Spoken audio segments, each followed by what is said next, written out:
So the dust has well and truly settled on 2023, and the Album of the Year lists have been submitted, only to be summarily dismissed to prepare the ground for 2024's cacophony of mediocrity. I published my first Album of the Year list back in 2020 on the Hate Meditations blog. I was reticent to do it. On the one hand, they're a completely benign way to cap off the year and remind yourself what you learned. On the other, they are little more than a series of plugs for content that had the best PR campaign behind it. But deeper than that, they encourage a temporary attitude to new music. We round off the year's releases, only for them to be taken out the back and shot. In interrogating why this happens, blaming it all on the relentless march of content and the miniaturized news cycles encouraged by social media is only half the story. The other half is reputational. Anyone with a reasonably sized platform risks staking their reputation on an Album of the Year list. Will history bear out their choices? Was our assessment of the year's worthwhile releases borne out by the judgment of history? That's the same sentence twice, mate. Or were we wildly off the mark, thus rendering our claim to any degree of discernment totally unfounded?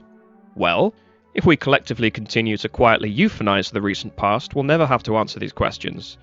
With that in mind, and apologies for bringing these facts to your attention, but looking back to my first Album of the Year list on Hate Meditations was back in 2020. That takes us back 4 years. I started blogging back in 2017, but I didn't consistently cover new music until about 2019. So the first Hate Meditations list surveyed material from roughly the period 2017 to 2020. So some of the releases I'm looking at here go back to 2017. That is now 7 years ago. For perspective, so that we can understand what 7 years looks like, because 7 years is quite hard to let's unpack it for 7. Imagine it's 1994. Death metal is a passé trend. Its sharper edges have been blunted by generous MTV airtime. Euronymous is dead, and black metal is about to spread from its scattered hideouts in obscure corners of Europe to one of the great pre-internet memes of alternative music. Halford and Dickinson have both left the projects that made their names, as metal's founding fathers tried to make sense of a post-grunge, post-Cold War landscape, and the thrash legends of the previous decades are experimenting with various forms of embarrassment. But 7 years ago, it was 1987. Black metal was the name of a Venom album. Thrash was at the top of the food chain. Heavy metal still had enormous commercial currency. Enormous? Enormous. Heavy metal still had enormous commercial currency, but had arguably faded into artistic irrelevance and was collapsing into over-conceptualized nonsense or Duran-squared pop. And death metal was a track by Possessed, and naught but a lurking spectre in the minds of distracted youth in South America, Florida, and Northern Europe. In 7 years, the landscape of metal and pop culture at large had changed beyond recognition. Compare this with the changes between 2017 and now. This is January 2024, mind. Bearing in mind all the global upheavals in that time, these are arguably comparable to the fall of the Soviet Union as far as stakes go. Metal has not been short on material conditions for fraught artistic commentary, but little has changed in 7 years, in a musical perspective. That's from a musical perspective, you grammar twat. So for all the accelerationist chatter thrown around these days, it's sometimes remarkable how slow the dial of culture now moves. Let's take the late Mark Fisher's Arctic Monkeys litmus test to unpack this point. In an interview he gave back in 2014 for Crack magazine, he said, "The thing about retro is very interesting, because there have been retro groups for a long time, certainly at least as far back as the early 70s. But the thing is, at least then they were positioned as retro, whereas something like the Arctic Monkeys, there is no relation to historicity. They're clearly a retro group, but the category of retro doesn't make any sense anymore because it's retro compared to what?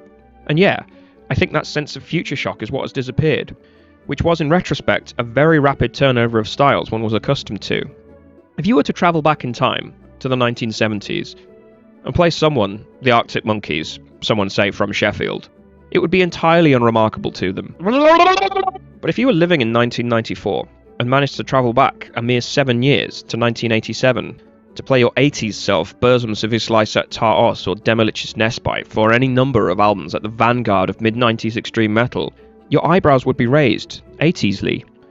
Yet if I went back to 2017 me and played him the latest Enslaved album or whatever, would it have the same effect? I suspect eyebrows would remain stationary, 2010s-ly. Fisher continues, "Up until 2003, we could still keep hearing new stuff and keep expecting it. Since then, we've got increasingly accustomed to the idea that we won't really hear anything new again, and that's what I mean by the underlying inherent negativity. The negativity is there in our expectations, whether we admit to it or not. So we've grown accustomed to the idea that new culture just doesn't happen anymore. That's not a thing. No, I don't mean in the literal new stuff being created sense. Of course new stuff is being made every day, too much of it, arguably, but of a communal move toward entirely new forms of music. This is lacking. I say communal because there have certainly been oddball outliers aplenty in the last 20 years. Nothing with a centre of gravity required to shift the dial of culture in any particular direction. And as an aside, this is why those annoying metal died in X year reply guys are probably more on the money on this than they are given credit for, despite being wrong about pretty much everything else. What does all this have to do with Album of the Year lists? Well, I'm glad you asked, because it has something to do with them, for one. If cultural progress was a brief mid-20th century anomaly, now long dead, then one function of the Album of the Year list evaporates. They document metal as a cultural space, maybe, but not a culture existing and changing through time. Their function as a time capsule of memories all but dissolves as one year becomes indistinguishable from the last. For second, metal is such a clunky, vast, unwieldy set of informal and formal definitions that summarising a single year, even for larger publications with resources and people and access behind them, is all but impossible. The best we can hope for is maybe for a brief account of everyone's choose-your-own-adventure journey through the year, and comparing it with our own. And for thrice, I don't have one. I just wanted to say thrice. For my part, I entered extreme metal in the early 2000s via the dank, and I mean the dankest, corners of the internet as was, under the stewardship of the native Pond Life. I bought into their millenarianism dogma at a young age. I brought into their end of the century metal died in 1999 dogma at a very young age. Metal existed in the past tense for them. We were late to the party even in 2003. Everything that could have happened in metal had already happened. We could enjoy the fruits of this past, certainly, but we should not delude ourselves that metal has anything viable to say anymore and is not a cultural entity in the literal sense that it is happening now. As young adulthood beckoned, and the need for crisps and companionship forced me to construct a functional identity and to venture out into the real world, now annoyingly referred to as the meat space, I was compelled to engage with the metal scene as was in the north of England at the time. As the 2010s and my 20s got going, stoner doom was very much the currency, a retro genre par excellence mind, but it was something I threw myself into in a desperate attempt to interrogate my surroundings. But enthusiasm, booze, and attractive women I couldn't wait to not speak to were not enough to disguise the fact that stoner doom wasn't happening in the strictest sense of the word. It was honouring, revering, remembering, and recasting cultural ephemera lifted from the decades prior. This ultimately led me back online, and to starting hate meditations, as an attempt to frame the metal malaise, and to reinterpret its history in a way that avoided the enormous condescension of posterity, which is simply to say that the idea that maybe metal's contemporary habit for circular reasoning was due to a misapplication or ignorance of its history and purpose. But the nobler the goal, the more susceptible to corruption it becomes. Although that's what I tell myself every night when I check my blogging. Assessing the contemporary landscape quickly turned hate meditations from a part-time hobby and personal diary into just another review site. Added to this was the changing online landscape. Gone were the forums littered with fascist-adjacent fruitcakes and shady MSN chat threads. In were the bright and very public lights of social media. A world where every act was a performance. Metal had many ailments that made it unfit for a wider populace, but the sunlight of social media visibility proved to be a strong disinfectant, hosing it down and prepping it for measurable, data-driven marketization. Not that these things should be wholly regretted. I have, after all, discovered many signs of life, and made contact with plenty of metal's diligent foot soldiers by direct engagement with new releases and social media posturing. But altering the filter one views metal through so dramatically has its downsides. For example, I'd gone from treating it as a compelling spectre of 20th century culture, maybe with unfinished business, to a relentless administrative task of sorting and classifying new releases. The romance and the critical faculties inevitably took a tumble. But we persist, because in order to salvage metal, we must demand nothing less than a transmission from the future, or a break with the present so violent and unignorable that it sweeps the community up in its chaos. The violence and misanthropy of Norwegian black metal may no longer be possible in a social media-driven age, but maybe something equally traumatic may be required. No, I'm not joking. The frustration I perceived in going back through this Album of the Year list was precisely the lack of a clear message, a narrative, the lack of insight into how metal of then compared to now, then being 2020. You remember? 2020. There are some releases that certainly don't hold up. There are some artists that just didn't make it and have now disbanded. There are albums I had completely forgotten about, but probably warrant a dust-off, and there are some that are still in regular rotation today, and many artists that I'm still in regular contact with and are still going strong. But there's no style, no aura, gestalt, that is so obviously of the 2010s, in the same way that Altars of Madness is obviously of the late 1980s, down to its very DNA. Obviously of. Yes, this is partly a function of hate meditations and my deliberately seeking out microclimates. I ignore the silverbacks of the genre and the bigger releases, for the most part. so it is in no way a reflection of the quality of this small, disconnected set of artists that I cover, living a subsistence lifestyle on the very ground floor of independent music. But it comes back to that Arctic Monkeys litmus test. You take the silverback releases of the late 2010s, the really big ones, the really popular ones that everyone talked about. Which of them defined the era in the way that late thrash and early death metal defined 1990, for instance? What album, released in 2023 or early 2024, could you play to your 2017 self that would alter their perception of what extreme music is capable of? None of this is to say that we should deify pre-2000 culture as some halcyon utopia of vibrancy. Some yawningly average music was made in the 80s and 90s, alongside some fantastic and unequivocal shit. Boredom was also a fact of life for youth with no disposable income and no recourse to smartphones. But it is from these very spaces that the whiff of the new was possible, obsessed over, conglomerated around. Lightning rods of attention for people with few other outlets or distractions led to bursts of activity taking place under intense pressure and energy, sometimes within scenes and movements that barely lasted a year before burning themselves out. So today presents a paradox. We are, more than ever, drowning in demands for our attention, drowning in noise, drowning in content. But this creates a state topographically indistinguishable from near total inactivity. This cacophony of near constant stuff is only sustainable if we treat all this content not as culture to understand, analyse or learn from in any meaningful way, but as ornamentation, affectations, adornments, consumer goods, signalling nothing more than a brand loyalty. Given the total erosion of the public realm since the 1980s, and the resulting lack of community or societal cohesion that follows, disposable income is one of the few areas of our lives that we still have a degree of control over. No wonder, then, that we feel the need to ensure that the art we consume aligns with our political selves. Maybe the problem, then, isn't so much that challenging confrontational art is no longer happening, but that we simply refuse to see it when confronted by it. Consumption is our happy place, a friction-free place, a place to not be challenged, to not be contradicted, or otherwise made to feel uncomfortable. Hence the endless need to fix, rehabilitate, or otherwise save black metal from a past that today's happy consumers have no truck with. Black metal is immensely popular now amongst a broad spectrum of different people. The music has therefore been deemed worth saving by a modern liberal audience. But in order to do this, it must first be redeemed from its questionable past. It's actually been fascinating watching this process evolve in real time. In the 2 decades or more that I have been involved in black metal, 2 dramatic changes have occurred. Its popularity has grown exponentially. And we have also witnessed, in the wider media climate, a crisis of celebrity, a dramatic pushback at every level against behaviour that was once considered rock and or roll. From the outset, though, the Norwegian Black Circle was literally screaming at anyone that would listen, that they wanted to do murders and burn churches. This was not just rock and or roll. This was serious, and this was begging itself to be cancelled. But it was never formally cancelled, in the way that we understand the term today.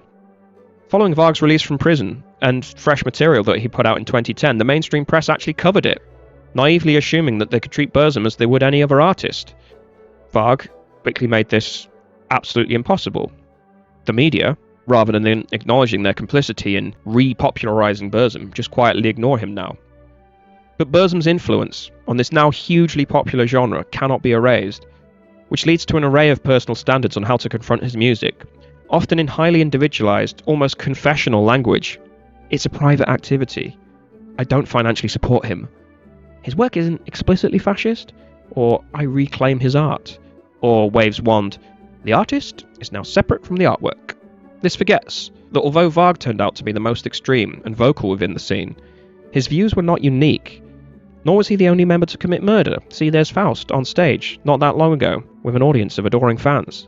But through a combination of media savvy, waning enthusiasm, and popular amnesia, The Dark Thrones and Enslaves of the world managed to reinvent themselves as eccentric scene daddies, wholly integrated into the inclusive new landscape of metal, ingratiated by an audience whose views and outlook they previously would have despised.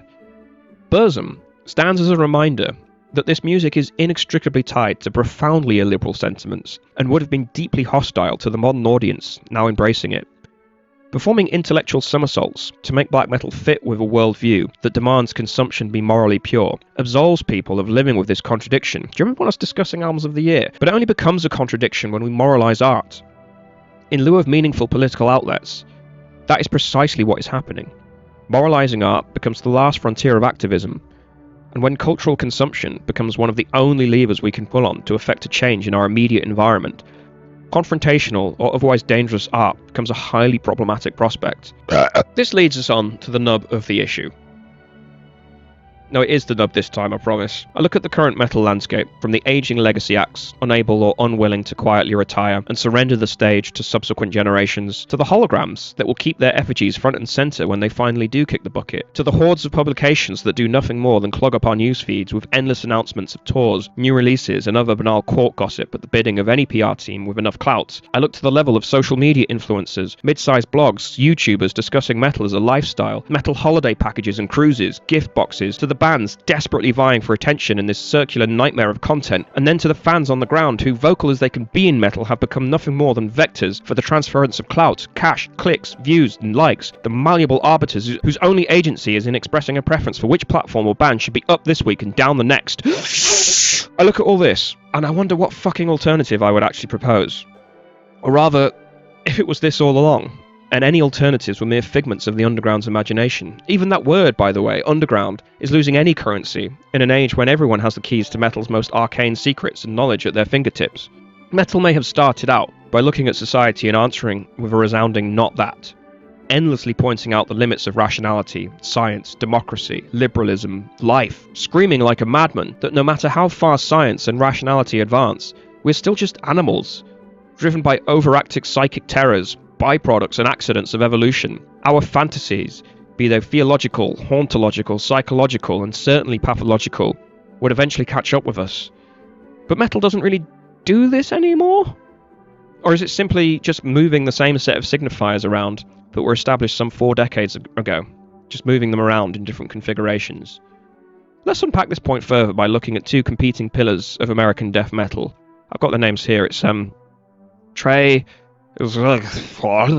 and Chuck Schneider. As influential as both these figures are musically, it's clear that the 21st century metal mindset has aligned itself with Chuck's worldview far more than Trey's. We start out loving gore and violence, but we accept that it's all for show as we get older, an infantile affectation on a par with Pulp Fiction and B-movies. Real maturity comes when we confront social issues, mental turmoil, and we treat religion as an institutional and not a spiritual ill. With this comes Chuck's demeanour, a studied, accomplished musician, pulling and pushing at death metal in new and uncomfortable directions, always at the forefront of musical progression, and as a result garnering a degree of respect from the non-metal press.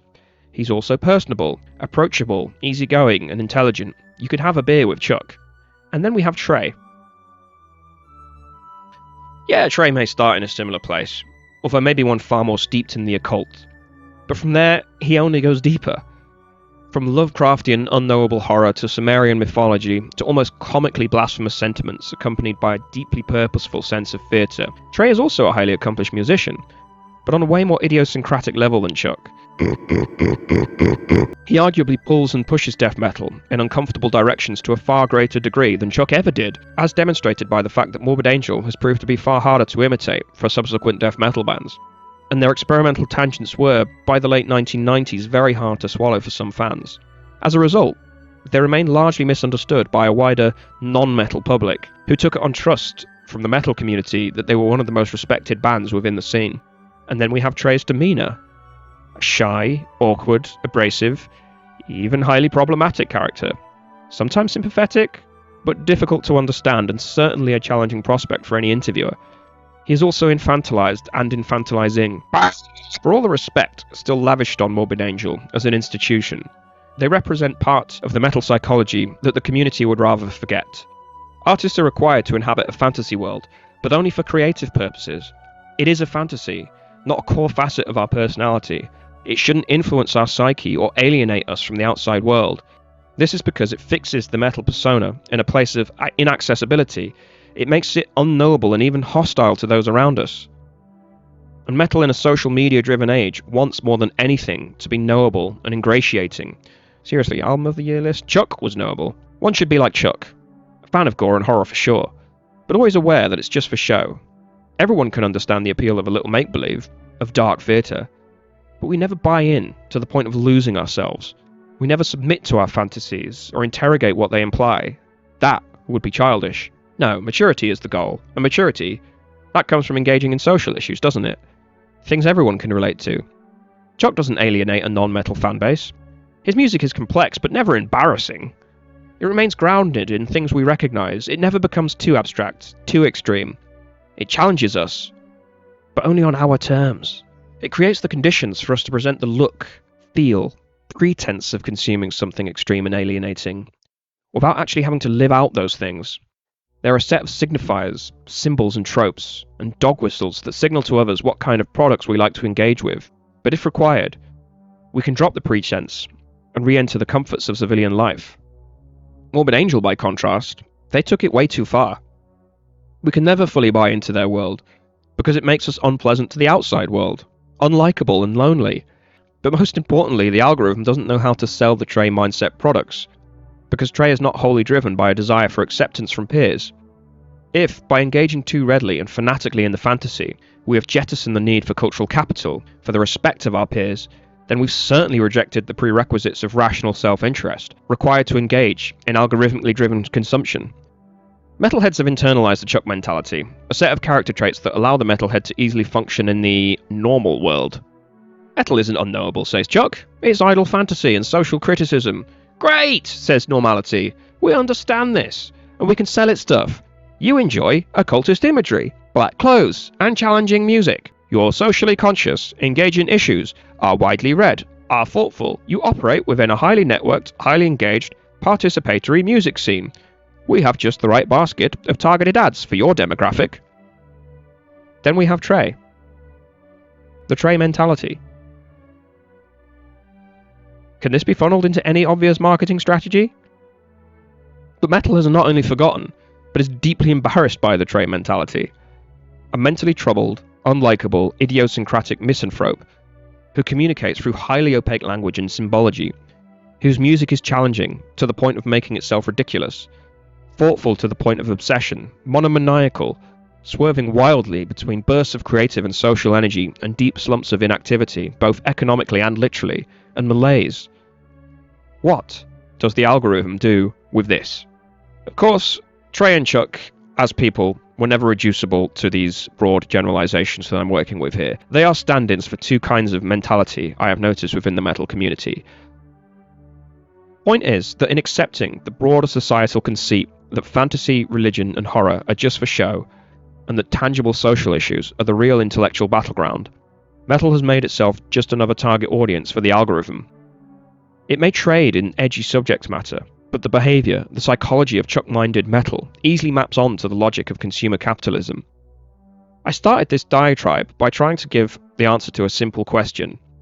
Did my fucking 2020 Album of the Year list successfully take the temperature of metal at the time, or not? Well, I'm not going to answer that question. I reject the premise of the question. Time in the traditional sense of the word, a slow march of events, one thing causing another, this no longer has any meaning at all. The way out of this mire is therefore not to insist on a return to some pre-internet utopia. We've had enough of nostalgia after all. But I have also been misguided for the last few years in trying to interrogate the underbelly of modern metal for clues and signs on possible futures that may await us. Maybe the real battleground is the friends we made along the way. Maybe the real battleground is not art, but behaviour. Make metal weird again. Make it as unlikable and strange as Trey, or this effigy of Trey that I've been crafting for the last 10 minutes. But yeah, ask why YouTube channels dedicated to package holidays for metalheads exist, why it has fashion advice pages and lifestyle gurus. How did we allow metal, even metal that considers itself to be the very stuff of a lawless underground, to become something where it was even possible to map the logic of platform capitalism onto? To do this, to escape this mire, metal has to become conscious of its misanthropic self again. aware of its position in relation to the infrastructure and the market forces that currently dictate our behaviour. And the best place to start is by taking that small step toward logging the passage of time. Where did we come from? How did we get here? And where are we going? And did my 2020 Album of the Year list stack up? Yes, it fucking did. Every single one of my Album of the Year list stacks up. I'm always right. My opinions are correct. How many fucking times do I have to spell it out for you?